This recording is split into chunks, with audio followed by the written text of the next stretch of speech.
What is going on, my fellow artisans? It has been some time now. I think it is approximately been 2 weeks. Today I want to bring you guys a valuable video today for creators out there, aspiring filmmakers. I'm going to show you guys how to create your own Luts. When I first started with Luts, I thought they were something that you could just buy, but no, like, you absolutely have to have your Luts have a specific look for your mood or whatever you're going for. And once you learn how to create your own Luts, you can add value to your audience, to your projects. You could even create your own digital products and monetize your content that way.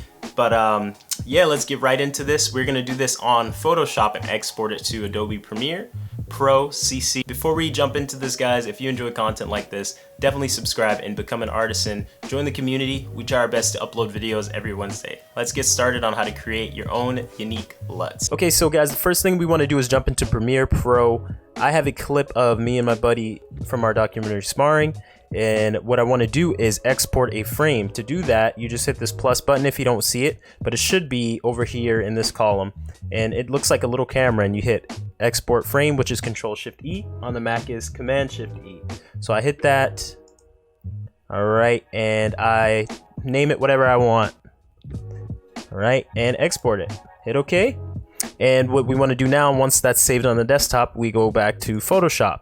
And we're going to open that in Photoshop, and it's going to look like so. I already have it opened here. You want to make sure it's a background layer. If it's not a background layer, it probably is not going to work. So to do that, you just hit Layer, New from Layer, Layer from Background. If you guys didn't have the background with a little lock on it. So now that we have that, we can start customizing it to get our own creative look. With Luts, I don't like to go too over the top. I like my Luts to be subtle, and then I like my Luts to help the story. So what we're gonna do is we're going to take our curves, channel. I like to make a nice S curve, as you just saw in the little preview, to add some contrast and some dynamic lighting there. All right, the next thing I like to do is adjust my levels to create that matted black film look that we get on a lot of film making projects. All right, next thing we want to do is we want to go to vibrance. I like to up the vibrance a little bit just to give it that non-flat look, because our footage is flat. All right, saturation 20, vibrance 25. All right, after that, I'm going to go to the brightness and contrast and up my contrast as well, because if you have a flat image, which you should be recording with, you want to make sure you put your contrast up. So I'm going to put my contrast on like 20 as well.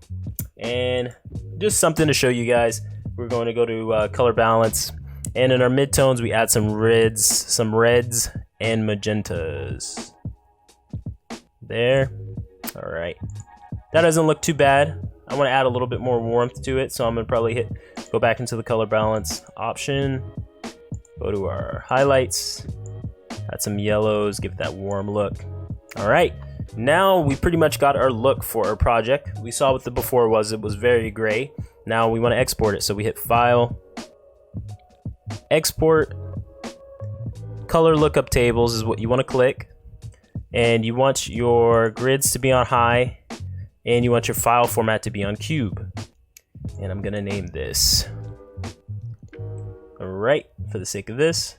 Now that we have that saved, we're gonna save it to our desktop. Save to our desktop and go back to Premiere Pro. All right, and in Premiere Pro, we want to go to our Creative tab here.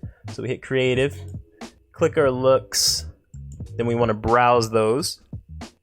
Now that we have that browse, we go to our desktop to where our cube file is saved. Our cube file is cans. All right, now we're going to open it. And it takes a second. And voila, we have our look on there. We can up our intensity, as you can see. Let me spread this out a little bit for you guys so you guys can see the difference. All right, as you could see before, we had a very flat gray image,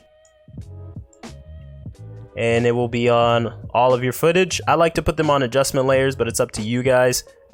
You can put it directly on the clip, but as you can see, our footage is a lot more brown, dynamic. There's more color and there's more schemes behind it, and that is simply how you create Luts, guys. Alright guys, I hope that was helpful for you guys. If you guys enjoyed this video, definitely leave a like. Like I said, if you're new and you want to see more videos like this, subscribe. It has been your boy Dean. I hope you guys are able to create awesome Luts, create awesome digital products in the future. If you guys have any questions, definitely leave in the comments. Let me know. And it has been your boy Dean, guys. We will see you next week on Wednesday. Peace out.